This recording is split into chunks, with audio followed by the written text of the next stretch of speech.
ছোটবেলার দুর্ঘটনায় হারিয়েছেন দুটো হাতি, তবুও জীবনযুদ্ধে হার মানেননি পঞ্চগড়ের সরকারপাড়া গ্রামের আবু শহীদ। দুহাত ছাড়াই করছেন বাঁশ কাটা, চাষাবাদ করা ও পশুপালন। সাইকেল চালিয়ে বাজারে গিয়ে গরুর দুধ বিক্রি করেন, আঁকেন ছবিও। পঞ্চগড় প্রতিনিধি সিদ্ধার্থ কর্মকার জানিয়েছেন অদম্য এক খামারি আবু শহীদ প্রধানের কথা। দেখুন ডেস্ক রিপোর্ট। আক্ষরিক অর্থে তিনি যেন এক সব্যসাচী। দুটি হাত নেই, তবু দীর্ঘ ৩৫ বছর ধরে সফলভাবে সংসারের হাল ধরেছেন, হয়েছেন সফল খামারি। পঞ্চগড় জেলার বোদা উপজেলার সাকোয়া ইউনিয়নের সরকারপাড়া গ্রামের আবু শহীদ প্রধান ৮ বছর বয়সে বিদ্যুৎ স্পৃষ্ট হয়ে দুহাত হারালেও হারাননি প্রবল মানসিক মনোবল। তার কাজকর্ম দেখে বোঝার উপায় নেই যে তিনি একজন শারীরিক প্রতিবন্ধী। জীবন জীবিকার জন্য কঠোর সংগ্রামী নয়, তার মধ্যে রয়েছে শারীরিক প্রতিবন্ধকতাকে জয় করে ঘোড়দৌড়ে অংশ নেওয়ার মতো খেলাধুলা সহ পা দিয়ে লেখা, এমনকি ছবি আঁকার মতো শৈল্পিক তাড়নাও। আল্লাহ দিয়েছে, আল্লাহ নিয়েছে। এখানে করার কিছু নেই, আর দুঃখ করে কোনো লাভ নেই।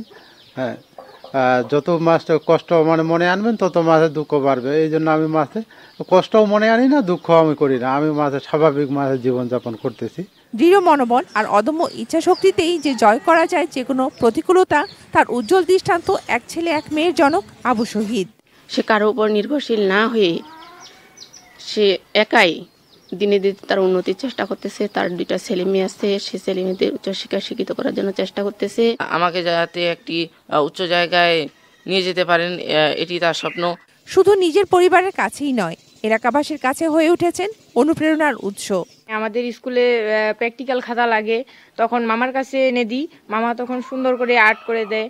নিজে ঠিকমতো পড়াশোনা করতে না পারলেও সন্তানদের উচ্চশিক্ষায় শিক্ষিত করতে চান আবু শহীদ। তাকে সম্ভাব্য সব রকমের সহযোগিতার আশ্বাস উপজেলা প্রশাসনের। আমাদের উপজেলা প্রশাসন থেকে তার জন্য প্রযোজ্য যে সকল সুবিধাদি রয়েছে, যেমন তার জন্য যদি কৃষি, মৎস্য বা প্রাণী সম্পদের আওতায় কোনো প্রণোদনার আওতায় তাকে নিয়ে আসা যায়, বা যুব উন্নয়ন থেকে তার জন্য কোনো ট্রেনিংয়ের ব্যবস্থা করা যায়, তাহলে হয়তো তার ভালো হবে। তো তার জন্য প্রযোজ্য যেটা, তার আবেদনের প্রেক্ষিতে আমরা সেই ব্যবস্থা গ্রহণ করব।